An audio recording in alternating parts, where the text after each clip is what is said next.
So today's lesson is on complex numbers, and then we're going to be simplifying expressions with radicals where complex numbers appear, which will help us get ready for solving quadratics.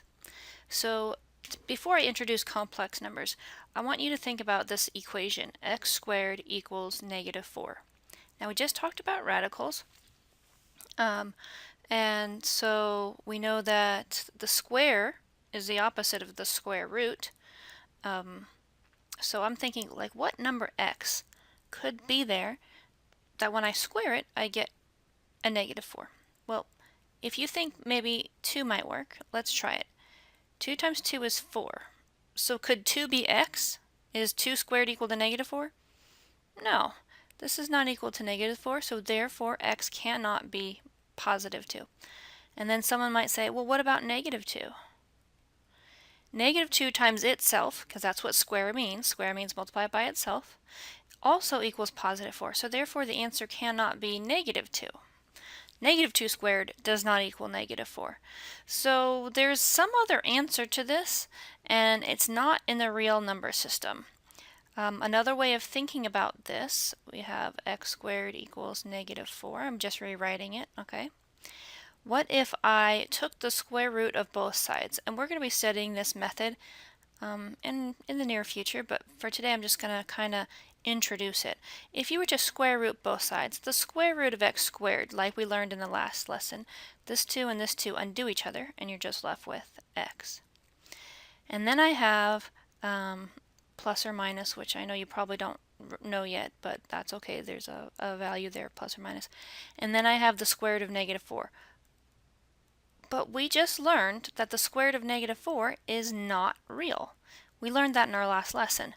You can't take the even root of a negative.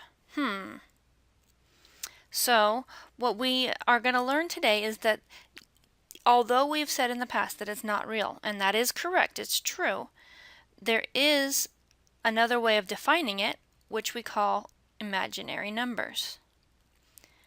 Imaginary because it's not real. It's not in the real number system. Okay, so this is what a complex number is. So, although we have said that the solution to this problem was not real in the past, today we will learn a more thorough solution for x squared equals negative 4. In order to solve this more thoroughly, we need to introduce what the square root of 1 is equal to, and then the set of imaginary numbers.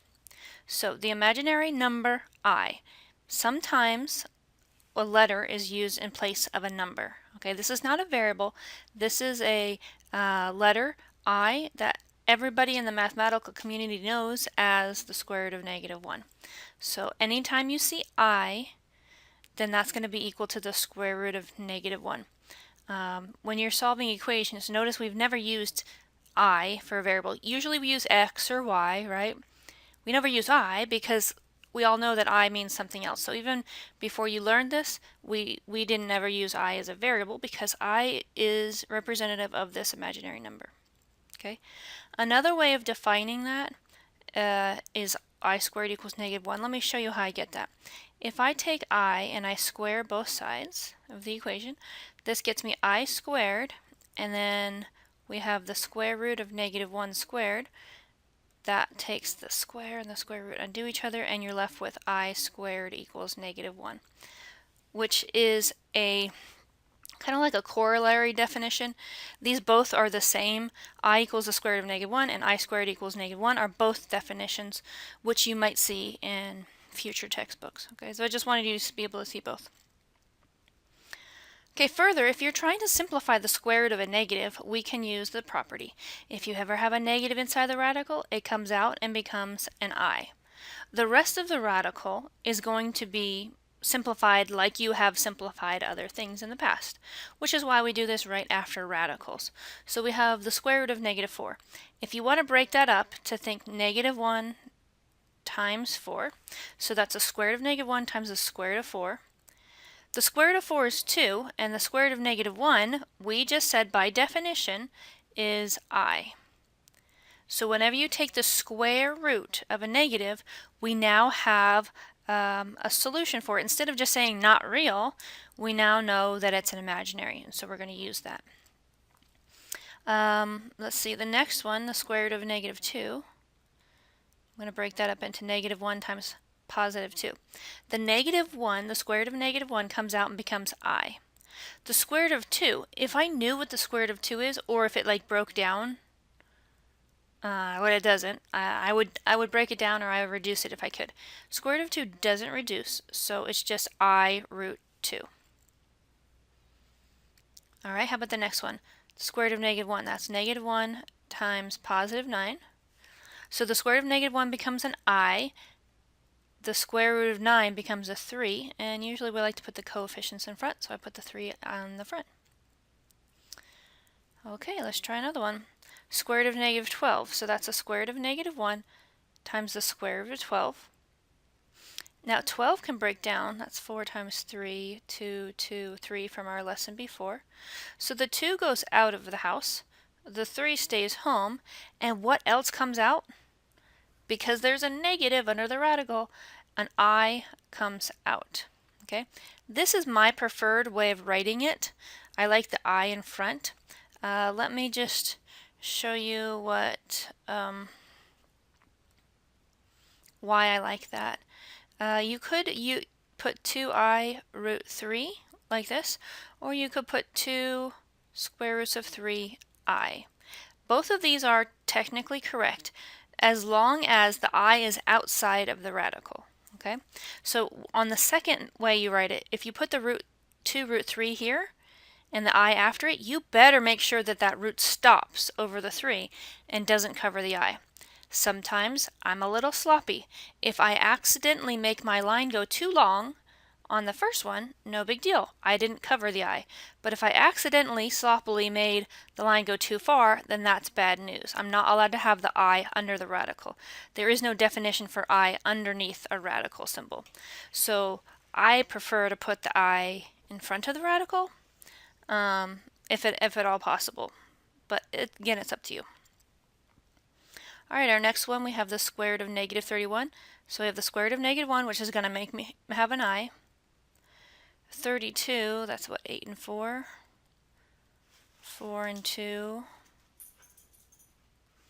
A group of 2, a group of 2, and then the 2 stays out. So that's 2, and 2 comes out. A 2 stays home, and then we have an I.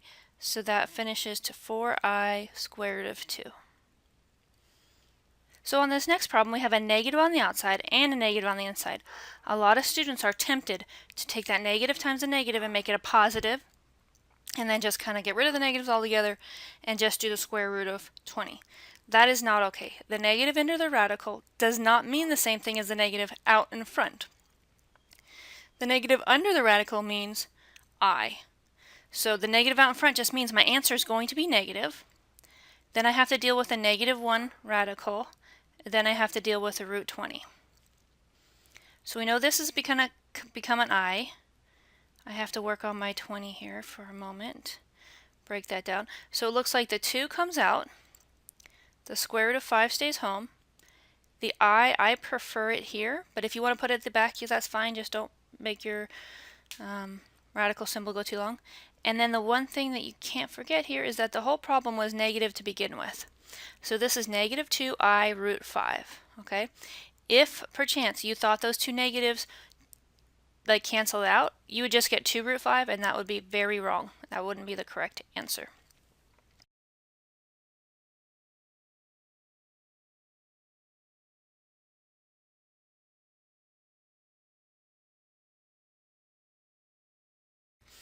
Alright, so let's go ahead and revisit our original problem. Remember when we had x squared equals negative 4? Originally, that's what I was like, well, let's see what can happen here.